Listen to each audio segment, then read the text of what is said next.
స్వామి అయ్యప్ప శరణం. శరణం అన్న మాటకి శరణఘోష ప్రీతి అని ఎందుకంటారో తెలుసా అండి?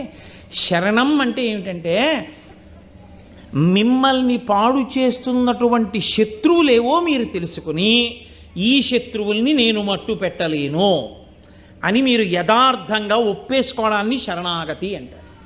మీరు చూడండి, అయ్యా పాల ముంచినా నీట ముంచినా మీదే భారం, నాకేమీ రాదు, మీ బలహీనత మీరు చెప్పేశారు. అప్పుడు ఏం చేస్తాడు? ఆయనే రక్షిస్తాడు. ఈశ్వరుడు మిమ్మల్ని బాగా తనకి దగ్గరగా జరగడానికి అవకాశం ఇవ్వడానికి పంచేంద్రియాలు ఇచ్చాడు. ఇచ్చి కంటితో నన్ను బాగా చూడు, ముక్కుతో నా నిర్మాల్యం వాసన చూడు, నాలుకతో నా ప్రసాదంగా తిను, చెవితో నాకు సంబంధించినవి విను. ఇప్పుడు వచ్చిన పెద్ద సమస్య ఏంటంటే అవే శత్రువులు అయ్యి, చూడకూడనివన్నీ ఇది చూస్తుంది, వినకూడనివన్నీ ఇది వింటుంది. అంటే దీనికి స్వాతంత్రం